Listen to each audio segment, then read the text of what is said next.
क्या 1 साल का भी गन्ना मांगने का अधिकार किसान को नहीं रहा?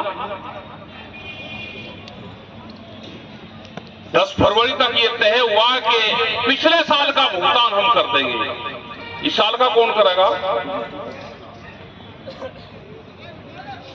भाई जिसको गन्ना नहीं तोलना वहां पे, अच्छा हरियाणा से भी कम हो गए क्या भाई? हरियाणा ने 8-10 दिन सारी फैक्ट्रियां बंद रखी। वे हमको भी कहते हैं जब हम वहां पे जाते हैं, उन्होंने आंदोलन करके 10 ही रुपए बढ़े लेकिन बढ़वा लिए। यहां पे पिछला भुगतान भी नहीं है।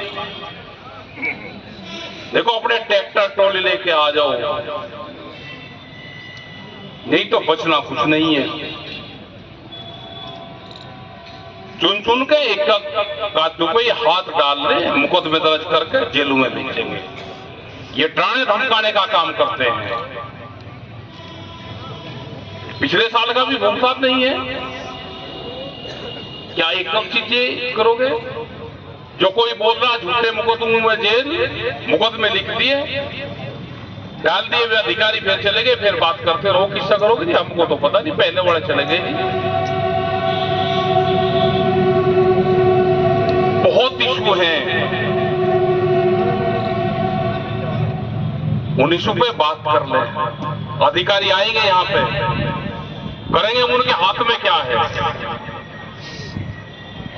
हमारी कमेटी है, पूरी बातचीत करेगी उनसे, लेकिन हल्के उससे आंदोलन नहीं होगा। आज भी प्रेस के लोग पूछ रहे थे ये तो भीड़ कम है, आज भीड़ तो बुलाई नहीं भाई, ये तो आंदोलन स्थल पक्के मोर्चे लगाने की शुरुआत है, भीड़ नहीं बुलाई। ये मोर्चे लगेंगे, हमें पता है इसमें तो बहुत लोग आज चले जाएंगे, कल अपनी व्यवस्था करके कल और परसों में यहाँ पे आने शुरू हो जाएंगे, 2-3 दिन लगेंगे यहाँ पे। लेकिन इसको चला लो। आपकी जमीन कैसे जाएगी? सड़क के बराबर के खेत सब व्यापारी खरीद रहा बड़ा बड़ा। आपकी चक्रोड़ 7 से 8 फीट की है, उसकी बराबर में वो सीमेंटेड दीवार खड़ी कर रहा। जब दोनों तरफ दीवार खड़ी हो जाएगी, उसमें कुछ ट्रैक्टर ट्रॉली निकल जाएगी क्या?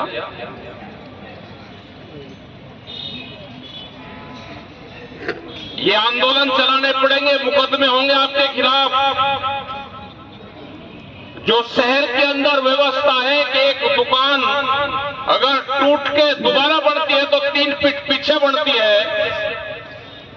अगर कोई व्यापारी जमीन का बैनामा एग्रीकल्चर में करवाएगा,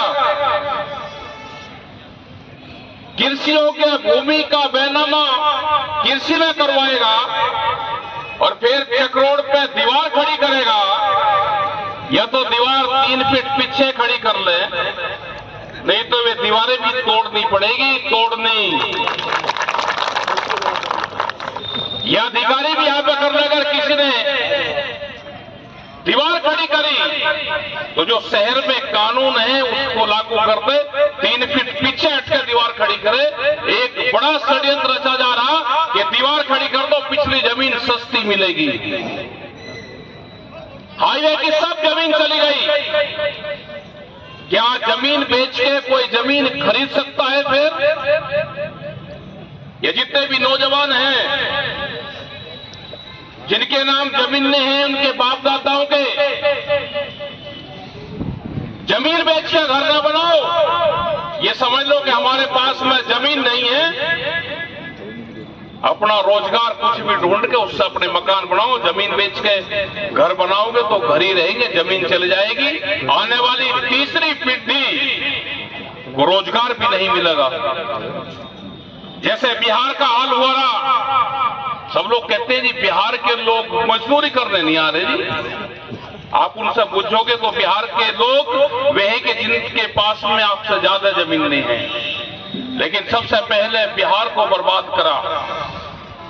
जो 3 कानून आ रहे थे उसमें एक कानून था कॉन्ट्रैक्ट फार्मिंग और मंडी के बाहर खरीद होनी। वे 17 साल पहले बिहार में वे कानून लागू हो गए और जो बिहार का किसान था वो मजदूर बन गया, पूरे देश से वो नौकरी करता है। अब उनकी समझ में आया कि हम नौकरी नहीं, अपने बिहार को ठीक करेंगे। वहां पे पूरी मंडी बिहार में पिछले 17 साल से बंद है। वे अपनी फसल कहां बेचते हैं? व्यापारी के हाथ में तराजू है, गाड़ी है, गांव में जाता है और वहां से उनकी फसल खरीदता है। मसूर का रेट 16 रुपया किलो, 1600 रुपये क्विंटल, धान 800 से 1000 रुपये क्विंटल, गेहूं 1400 रुपये क्विंटल। तो कौन आबाद हो जाएगा? यही हाल हम गए, सेब का किसान है कश्मीर और हिमाचल में। अडानी का पूरा व्यापार सेब का हिमाचल में है। कश्मीर के किसानों को नुकसान दिया, 2000 करोड़ रुपए का नुकसान इकट्ठा करा। 18 दिन तक उनके भरे हुए ट्रक वहां पे खड़े करे गए, क्योंकि कश्मीर में कोई बोल देगा तो देशद्रोही है, उसको जेल में बंद कर दो। किसी की बोलने की हिम्मत नहीं है। हम गए थे वहां पे, हम रहे वहां पे, उन कश्मीरियों के बीच में रहे। जिस दिन वो कश्मीर घाटी सेब की बंद हो जाएगी, यहाँ पर 400-500 रुपए किलो सेब मिलेगा। ये बर्बाद करना चाहते हैं सबको। यही यहाँ पे फसलों के दाम है, यही गन्ने का रेट का सवाल है, यही जो दूसरी फसलें है उसका सवाल है। एक कल दवाई इजाद करी उन्होंने, बहुत ज्ञानी आदमी है। दवाई इजाद करी के फसलों पर छिड़की जाएगी तो उसको आवारा पशु जो खेतों में है वो खेत को नहीं खाने के। बहुत अकलमंद आदमी भाई, ये कहां रह गए थे अब तक? इनका तो मिलवा होता। मतलब इनको ये ज्ञान नहीं कि जो फसल कट के घर पे भी आएगी तो पशु तो घर पे भी है, वो भी खाओगा। कह रहे ना हमारा पशु नहीं खाएगी। क्या आप भूख से जानवरों को मारना चाहते हैं? अरे उनका भूख का इंतजाम करो, उनको एक जगह इकट्ठा करो, उनको भोजन दे दो वहां पे। लेकिन ये भूखे रख के उनको कैद करके या जंगलों में वे ना जा, उन्हें मारना चाहते हैं। या तो किसान के खेत में जाके लगे जी दवाई छिड़केंगे, कंपनी का एक प्रचार होगा, उनको पैसे जाएंगे। ये बहुत से सवाल है, उसी के लिए यहाँ पे आए। एमएसपी गारंटी कानून, उसके लिए एक बड़ा आंदोलन देश में चलेगा। पूरे देश भर में हम जा रहे हैं। आंदोलन के लिए लोग तैयार हैं। एसकेएम से सवाल करते हैं कि एमएसपी कब मिलेगी। बहुत से सवाल हैं, पानी का सवाल है, बिजली का सवाल है। पूरे देश में बहुत स्टेट में बिजली फ्री है किसानों को, तो उसके लिए आंदोलन करने पड़ेंगे। सबसे मजबूत हरियाणा और पंजाब हैं, ये उसको कैसे अलग अलग करेंगे उस पर षड्यंत्र चल रहा है इनका। ये जो काली टोपी वाले हैं ना, इनका नाम तो अब लेना नहीं, इन्हें काली टोपी बतावेंगे, अभी हरी बतावे ना, कभी ये लाल बतावे, कभी हरी बतावे। जो काली टोपी वाले हैं ये प्लान बना रहे हैं। अब सबसे पहले इनका प्लान है कि हिंदू और सिखों में कैसे झगड़े होंगे, नंबर 1। नंबर 2 है कि खाप पंचायत आपस में कैसे लड़ेगी, एक खाप दूसरी खाप से। नंबर 3 है छोटे छोटे किसान संगठन बनाना। छोटे छोटे किसान संगठन बनवाएंगे, जातियों के किसान संगठन खड़े करेंगे, खापों के किसान संगठन खड़े करेंगे, अलग अलग फसलों के किसान संगठन बनाएंगे। वे सरकार को कुछ नहीं कहेंगे, ये भी ध्यान कर लेना। वे आपके खिलाफ बोल लेंगे, उनके खिलाफ जवाब नहीं देना। जो घटनाक्रम होगा वो हम आपको बताते रहेंगे कि आने वाले टाइम पे ये घटना घटेगी। क्योंकि हम में भी जो है इनका पेपर लिखा जाना, हम इनका पेपर आउट करवा लेते हैं। पेपर आउट हो जाता है इनका, जो इनके एजेंडे हैं। इनके एजेंडे पे यह है कि छोटे छोटे किसान संगठन बनवा के, और आपने देखा भी होगा अपने पिछले कुछ दिनों से किसान संगठनों को बोलना सरकार के खिलाफ चाहिए, वे हमारे खिलाफ बोल रहे, बोलो बोलो, जरूरी है बोलना, बोलो। जातीय संगठन बनेंगे देश में, क्षेत्रीय संगठन बनेंगे, भाषा के नाम पे बनेंगे, अलग अलग फसलों के संगठन बनेंगे। टारगेट आपके संगठन रहेंगे, सरकारें उनको सपोर्ट करेगी, उनसे बैठकर बातचीत करेगी। आपके एसकेएम से कोई बात नहीं करेगा। 2 साल से सरकार कोई बातचीत नहीं कर रही। 22 जनवरी 2021 को आखिरी बार सरकार से बातचीत हुई थी, उसके बाद में कोई बात नहीं हुई। तो आंदोलन ही एक सहारा है कि इस देश के किसान और मजदूर आदिवासी आंदोलन करेंगे तो ये देश बचेगा, नहीं तो ये देश नहीं बचने वाला। दूरदर्शन के लोग हरियाणा में हिसार में दूरदर्शन केंद्र है, उसकी जमीन महंगी होगी, उस जमीन को बेचने के लिए उसको शिफ्ट करा जा रहा है। चंडीगढ़ में एक मकान दे देंगे, उसमें शिफ्ट कर देंगे, जमीन बेच देंगे। ये पूरे देश की सरकारी प्रॉपर्टी बेचेंगे सब। ये तो व्यापारी हैं, इनको देश से कोई लगाव नहीं है।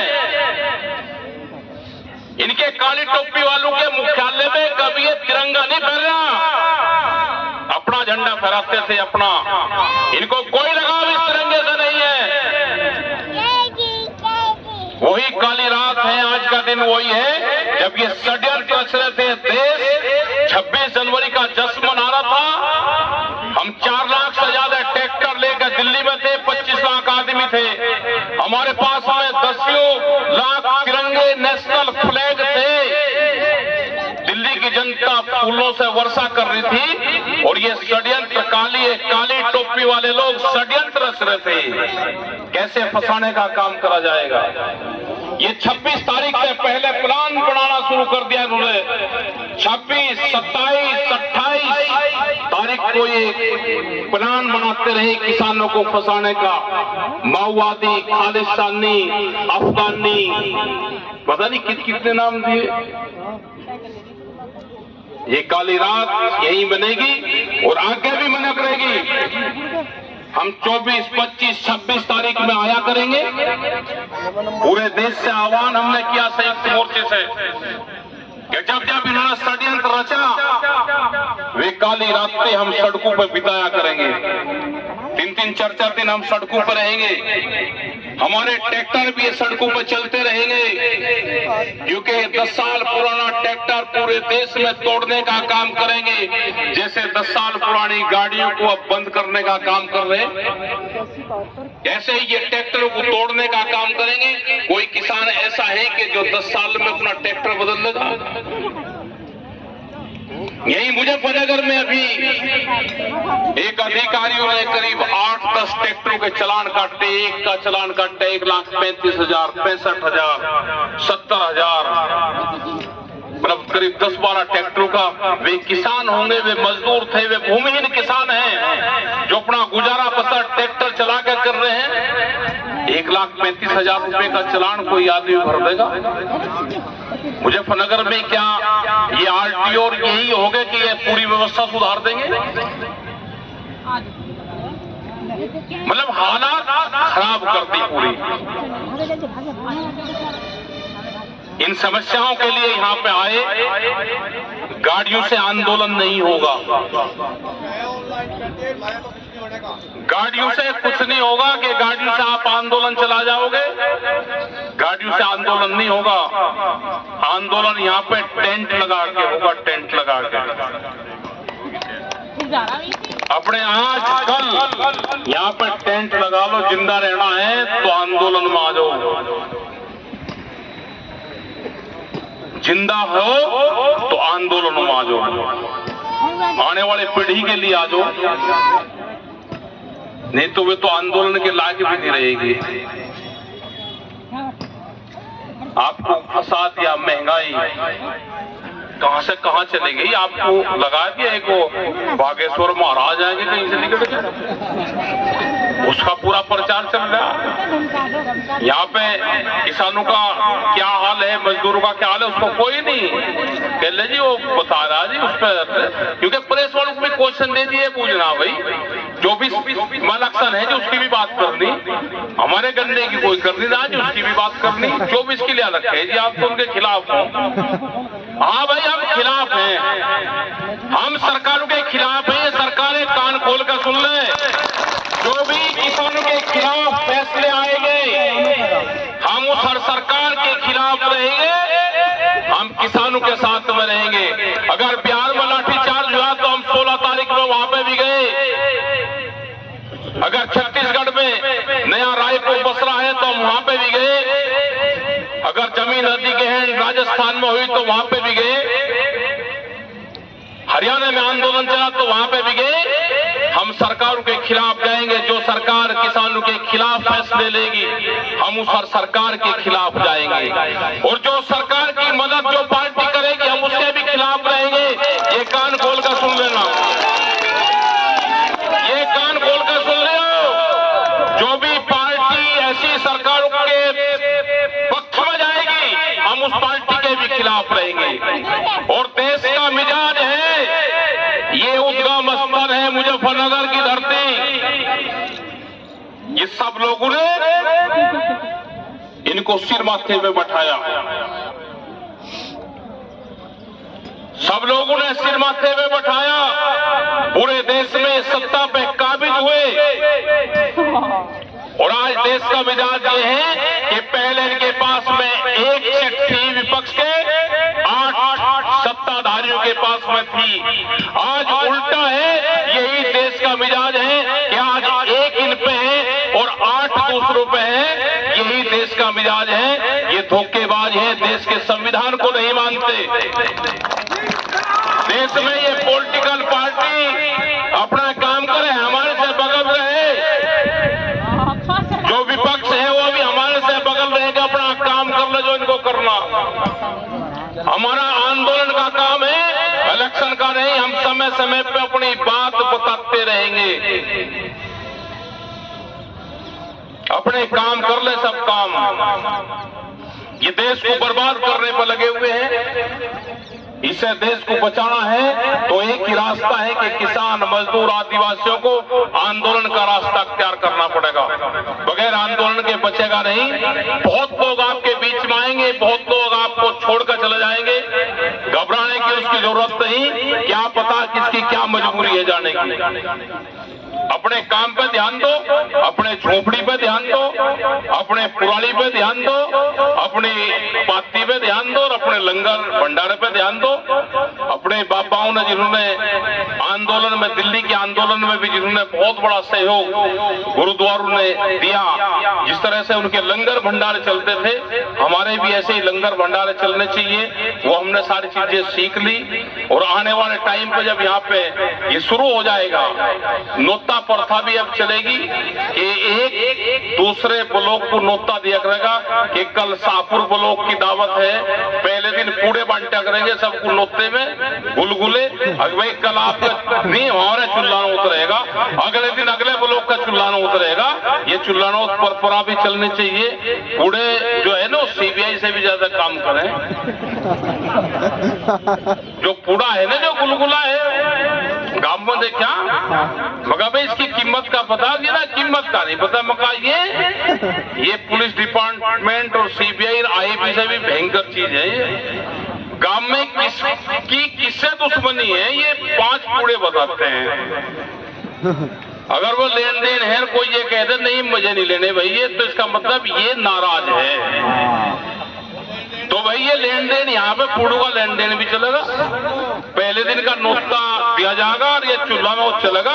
ये चूल्हा नोत की परंपरा टूट गई थी, इसको बढ़ाना है। अपने खाने पीने पे ध्यान दो। यहाँ अपने लंगर भंडार लगेंगे, टेंट लगेंगे। रात को सर्दी बहुत होती है, दिन में अपनी ये पंचायत स्थल बना लो। और आगे अपने टेंट ट्रॉली, क्योंकि गन्ने का सीजन चल रहा तो ट्रैक्टर इसलिए भी कम आते हैं, लेकिन अपनी झोपड़ी लगा लो और 2-2, 3-3 दिन जिसकी पर्ची आवे भाई, एक दूसरे की पर्ची एक दूसरा ट्रैक्टर से तोल देख लो। ये व्यवस्था बनानी पड़ेगी। एक गांव एक ट्रैक्टर 15 आदमी और 10 दिन, 8 दिन का फार्मूला कर लो। ज्यादा काम है तो 8 दिन लगा लो। जोन से जनाब है उस दिन अगले उसी दिन चले जाएंगे 8वें दिन। तो ये फार्मूला रहेगा। तो आप कहीं आंदोलन कर लेना, आप मार नहीं खाओगे। एक ट्रैक्टर 15 आदमी 8 दिन, एक गांव, कोई ज्यादा नहीं। इतने तो गांव में रंडवे हैं, उन्हें रंडू को दे दो, यही चला देंगे। उनकी भी हमने बात करी भाई, आरक्षण की उनकी भी बात करी कि उनका भी 10% हिस्सा प्रधानी में, सरपंची में, विधायकी में ओरिजिनल रंडवे। ये प्रस्ताव पास है बाबा जी, 8,000 भाई पास है उनका भी। ये रंडवे चला देंगे, इसे सारे आंदोलनों को सारी जरूरत ही नहीं पड़े। सरकार चला रहे तो ये भी चलाओगे। वे कह रहे थे हमारा रंडू का अध्यक्ष भी है, वो नहीं प्रधानी में रहेगा, प्रधानी में भी रहेगा, और भाई यूनियन में भी उनकी 10% उनकी भागीदारी रहेगी, उनको पद दिए जाएंगे। ठीक है, हाँ नहीं इन्हें हटने की जरूरत ही नहीं। और भाई अपना यही अपना झोपड़ी लगाओ और अपने नाम लिखो, इस पर झंडे बैनर लगाओ। आपका धन्यवाद। जय हिंद, जय भारत, जय मुजफ्फरनगर, जय उत्तर प्रदेश, जय किसान।